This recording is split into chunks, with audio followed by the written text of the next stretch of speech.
स्वागत है आप सभी का। और आज के इस वीडियो में हम लोग स्टार्ट कर रहे हैं चैप्टर नंबर 2 गाउस की प्रमेय यानी गॉसेस थ्योरम। और गॉसेस थ्योरम को स्टडी करने से पहले सबसे पहले हमें पढ़ना पड़ेगा इलेक्ट्रिक फ्लक्स के बारे में। तो इलेक्ट्रिक फ्लक्स के बारे में हम लोग जानते हैं, तो समझिए कि इलेक्ट्रिक फ्लक्स को अगर आपको रिप्रेजेंट करना है तो सबसे पहले हमें कहीं पर भी इलेक्ट्रिक फील्ड लाइंस आपको शो करनी पड़ेंगी, यानी विद्युत बल रेखाएं आपको दिखानी पड़ेंगी। तो ये इनके द्वारा मैंने एक समान यानी यूनिफॉर्म इलेक्ट्रिक फील्ड को रिप्रेजेंट किया। और इस इलेक्ट्रिक फील्ड में किसी सरफेस को यानी किसी पृष्ठ को अगर हम रखते हैं तो उसको भी कंसीडर किया। यहाँ पर इस शेप की ये जो सरफेस है उसकी शेप किसी भी तरह की होती है, उसकी आकृति किसी भी तरह की हो सकती है। रेक्टेंगल भी हो सकती है, स्क्वायर भी हो सकती है, स्फेरिकल सर्कल के रूप के भी हो सकती है। ठीक है ना। तो ये सरफेस हमने मानी। और अब इस सरफेस में आपको ये देखना है कि कितनी नंबर ऑफ लाइंस यानी कितनी विद्युत बल रेखाएं इसमें से होकर पास ऑन हो रही हैं। तो यहाँ पर जो भी विद्युत बल रेखाएं इस पृष्ठ से होकर निर्गत हो रही हैं, कितनी इन हो रही हैं, कितनी आउट हो रही हैं। ठीक है ना। तो यही जो इन विद्युत बल रेखाओं की जो संख्या है, इसी विद्युत बल रेखाओं की संख्या को हम विद्युत फ्लक्स कहते हैं। और रिप्रेजेंट करने का जो तरीका है वो है आपका फाई से दिखाते हैं, क्योंकि चुंबकीय फ्लक्स भी होता है। तो यहाँ पर स्पेशल रूप से इलेक्ट्रिक फ्लक्स को रिप्रेजेंट करने के लिए इसको मोस्टली अगर हो सके कोशिश ये कीजिए कि इसको ई से रिप्रेजेंट करें, जैसे ये इस प्रकार डिनोट हो सके कि ये इलेक्ट्रिक फील्ड में इलेक्ट्रिक फ्लक्स को रिप्रेजेंट कर रहा है। अब डेफिनेशन की बात करते हैं, उसकी डेफिनेशन पर आते हैं। सच की नोट कीजिएगा कि किसी विद्युत क्षेत्र में स्थित किसी पृष्ठ से यानी सरफेस से लंबवत गुजरने वाली विद्युत बल रेखाओं की संख्या को उस पृष्ठ से बद्ध विद्युत फ्लक्स कहते हैं। ठीक है। तो ये थी इसकी डेफिनेशन। और इस डेफिनेशन के बाद में इसके ऊपर थोड़ा सा और देख लें। यहाँ इस डायग्राम के माध्यम से आपको ये बताने की कोशिश की गई है कि यहाँ से इस पूरी सरफेस को अगर हम एस मानते हैं, ठीक है, इस पूरे सरफेस को आप एस कंसीडर कर रहे हैं, तो इस कंप्लीट सरफेस से जो निकलने वाला विद्युत फ्लक्स है वो है आपका फाई ई। थोड़ी देर के लिए मान के चलिए कि अगर इसका भी किसी एक छोटा सा भाग लिया जाए, किसी सूक्ष्म क्षेत्रफल की बात की जाए। और अब जैसे मैथमेटिक्स में होता है, किसी अवकलन करने के लिए उस पृष्ठ को थोड़ा सा छोटा भाग कंसीडर किया जाता है और उसे डीएस से निरूपित करते हैं या डीएस से दिखाते हैं।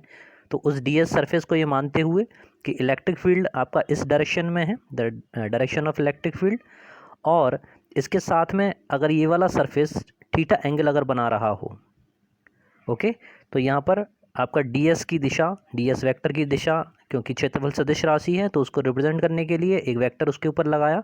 तो अब केवल इतने भाग से जो निर्गत सूक्ष्म क्षेत्रफल होगा तो उसको किस तरह से हम प्रदर्शित करेंगे। और इसके साथ में अगर संपूर्ण फ्लक्स की हमें अगर कैलकुलेशन करनी है तो उसका मान कैसे निकाला जाएगा।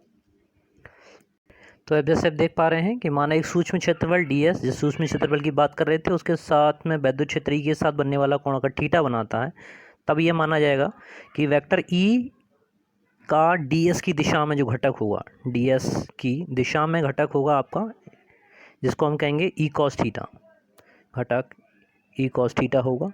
और इसके अकॉर्डिंग अगर उस अल्पांश क्षेत्र या सूक्ष्म क्षेत्र डीएस से निकलने वाले विद्युत फ्लक्स की बात की जाए तो उसे हम डी फाई से रिप्रेजेंट करेंगे।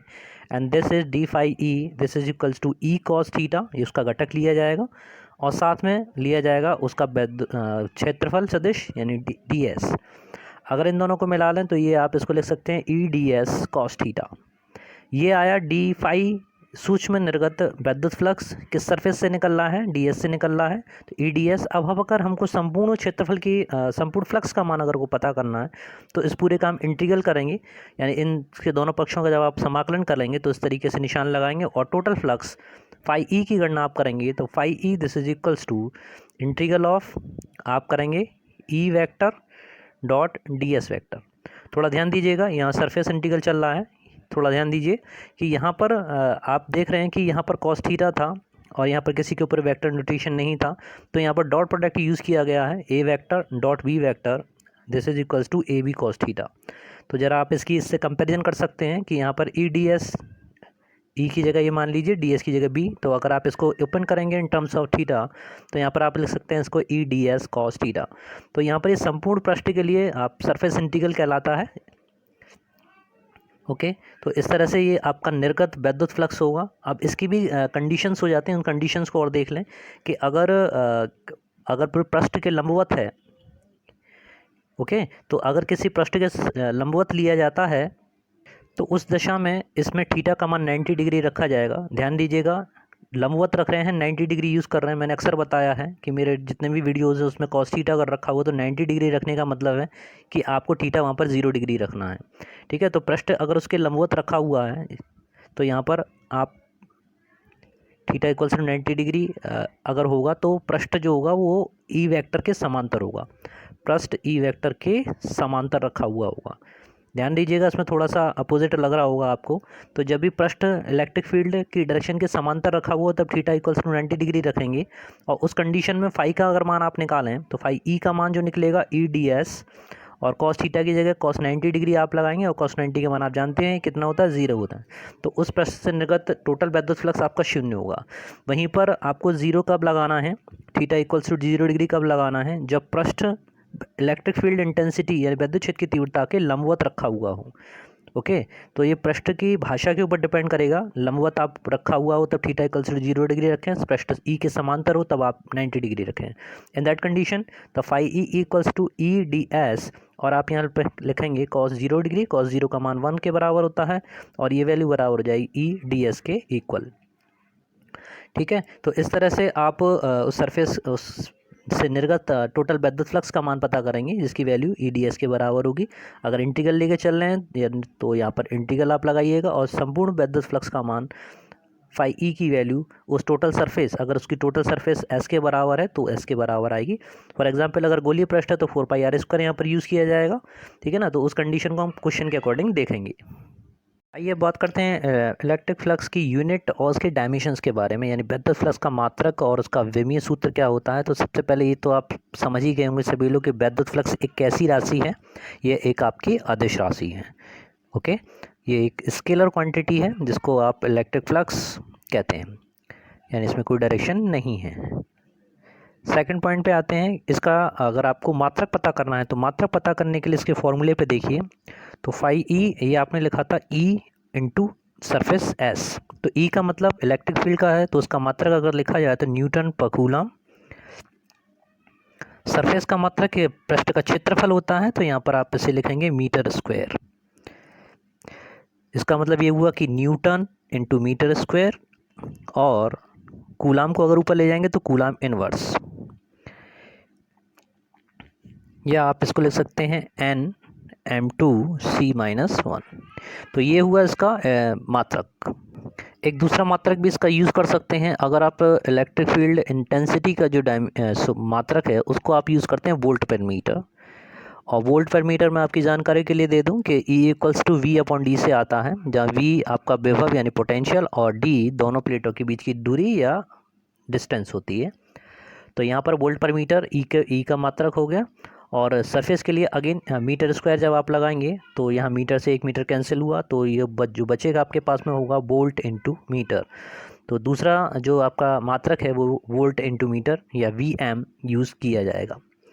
अब बात करते हैं डायमेंशंस के बारे में। तो डायमेंशंस के लिए अच्छा कॉस थीटा का जो टर्म है, कॉस थीटा क्योंकि एक एंगल है, कोण का मात्रक आपका रेडियन लिया जाता है। लेकिन और मात्रक का मात्रक के लिए आपका डायमेंशंस के लिए अब प्रोसेस आगे है। तो थर्ड पार्ट में हम लोग अब पता कर रहे हैं विमीय सूत्र। तो तो यहाँ पर इलेक्ट्रिक फील्ड इंटेंसिटी का आप अगर पता करें तो ये आपका बराबर होता है ML_T-3A-1। वहीं पर आपको अगर सरफेस का लेना है तो L⁻² आप कंसीडर करेंगे, L⁻², और इस 1 को आप ऐड कर दीजिएगा, ML3T-3A-1। इलेक्ट्रिक फील्ड इंटेंसिटी का भी आप यहाँ से निकाल सकते हैं इक्वल टू F/Q से। तो ये सब प्रीवियस वाली वीडियो में हम लोग कर चुके हैं, जिन लोगों ने पिछले वाली वीडियो नहीं देखे हैं वो वहाँ पर जाकर और जानकारी ले सकते हैं। तो यहाँ से अगर आप देखना चाहें तो ML_T-2 और नीचे से AT, Q की जगह पर AT प्लेस करेंगे तो यहाँ पर ML_T-3 और A-1 जो यहाँ ऊपर इलेक्ट्रिक फील्ड इंटेंसिटी की वैल्यू प्लेस की गई थी, ये देखिए सेम है। उसके बाद आप क्षेत्रफल का स्क्वायर का फार्मूला लगाएंगे और इसको सॉल्व करेंगे। तो फाइनली यहाँ पर जो आपको डायमेंशंस मिली ML3T-3A-1, ये डायमेंशन रिप्रेजेंट करती हैं फाई ई के विमीय सूत्र को। इसके आधार पर अगर आप इसका एक मात्रक और निकालना चाहें तो यहाँ सर M को रिप्रेजेंट करने के लिए आप लिखेंगे किलोग्राम, एल के लिए लिखेंगे मीटर क्यूब, टी के लिए सेकंड लिखेंगे और -3, ए के लिए आप एम्पियर लिखेंगे और पावर -1। तो ये इसका आपने 3 प्रकार के मात्रक देख लिए और एक उसका डायमेंशन जब बीमी सूत्र को आपने रिप्रेजेंट किया। आइए कुछ एक्स्ट्रा पॉइंट लेते हैं इसके बारे में। तो इसमें आप जानेंगे पॉजिटिव और नेगेटिव इलेक्ट्रिक फ्लक्स के बारे में। पॉजिटिव कहें तो धनात्मक और नेगेटिव कहें तो आपका ऋणात्मक। तो पॉजिटिव इलेक्ट्रिक फ्लक्स या नेगेटिव इलेक्ट्रिक फ्लक्स क्या होता है तो उसको समझ लेते हैं। अगर कोई सरफेस है और उस सरफेस के अंदर जो वैद्युत बल रेखाएं जा रही हैं उनके कारण वैद्युत फ्लक्स का मान, कितनी वैद्युत बल रेखाएं अंदर गई, ठीक है, और कितनी बाहर निकल रही हैं। तो यहीं पर हम पॉजिटिव और नेगेटिव के बारे में समझते हैं। तो जो वैद्युत बल रेखाएं किसी पृष्ठ से बाहर निकल रही हों तो उसका वैद्युत फ्लक्स आपका पॉजिटिव माना जाता है, धनात्मक लिया जाता है। अगर वैद्युत बल रेखाएं कैसी हो रही हैं, वहाँ पर बाहर निकली हैं, पृष्ठ से बाहर होने पर, ठीक है, उसको शॉर्ट में लिख लीजिए। ये आपका कंपटीशन के लेवल की बातें हैं तो इसको ध्यान रखिएगा। अगर पृष्ठ से बाहर निकल रही हो इलेक्ट्रिक फील्ड लाइंस तो वहाँ पर आपका इलेक्ट्रिक जो फ्लक्स है वो पॉजिटिव लिया जाता है, पॉजिटिव फाई ई। इसी तरह से पृष्ठ के अगर अंदर प्रवेश कर रही हो, पृष्ठ के भीतर, ठीक है ना, पृष्ठ के भीतर अगर वैद्युत बल रेखाएं जा रही हैं तो उसमें जो वैद्युत फ्लक्स बनेगा वो आपका नेगेटिव लिया जाता है, तो नेगेटिव फाई ई। क्लियर। अब एक आंकिक प्रश्न समझते हैं। इस न्यूमेरिकल को देखें। यदि ई वेक्टर यानी इलेक्ट्रिक फील्ड इंटेंसिटी दे रखी है, यहाँ पे विद्युत क्षेत्र की तीव्रता दे रखी है, equal to 6i cap plus 3j cap plus 4k cap, तो वाई जेड तल में स्थित 20 मात्रक क्षेत्रफल वाले तल से गुजरने वाला विद्युत फ्लक्स कितना होगा। तो इसका मतलब ये हुआ कि वाई के अलोंग जो डायरेक्शन होती है उसमें एक अंक सदिश आपका होता है जे कैप, जेड के अलोंग जो एक्सिस के अलोंग जो एक अंक सदिश होता है उसको हम दिखाते हैं के कैप से। तो यहाँ पर जो E vector 6i cap 3j cap और 4k कैप है, तो इसमें अगर क्षेत्रफल, क्योंकि it is also a scalar quantity, क्षेत्रफल भी एक आपकी वेक्टर क्वांटिटी सदिश राशि है, तो उसको रिप्रेजेंट करने के लिए आपको यहाँ पर किसका सिलेक्शन करना पड़ेगा उसको देख लीजिएगा। तो यहाँ पर अगर सरफेस को आप एस से डिनोट कर रहे हैं तो यहाँ पर जब जेड वाई और जेड आपका डायरेक्शन हो गई तो बची कौन सी, एक्स। तो अब जो एस का क्षेत्रफल है वो आपका एक्स दिशा के अलोंग होगा और यहाँ पर आपका आएगा आई कैप। अब बस आपको यही सिलेक्शन करना था। उसके बाद उस तरह से गुजरना, वैद्युत फ्लक्स का मान निकालना है। तो यहाँ पर सीधा सीधा इन दोनों का डॉट प्रोडक्ट आपको लेना होगा, यानी ई वेक्टर डॉट एस वेक्टर। और अब आप 6i cap plus 3j cap और प्लस 4k कैप का डॉट गुणन निकालेंगे क्षेत्रफल सदिश 20i कैप के साथ में। तो जैसा आप सभी लोग जानते हैं, फर्स्ट ईयर में आपने पढ़ रखा है कि i का i के साथ 1 होता, बाकी अदर के साथ j डॉट i या k डॉट i बाकी सब शून्य हो जाएगा। तो i का i के साथ 1 होगा और 6 और 20 का आपस में मल्टीप्लाई और i का i के साथ में मल्टीप्लाई। तो ये वैल्यू केवल इक्वल होती है 1 के और ये इक्वल हो जाएगा आपका 6 2 जा 12 यानी 120 आपका आंसर आएगा और 120 इसका मात्रक आपका आंसर होगा। तो ये था फाई ई के बारे में।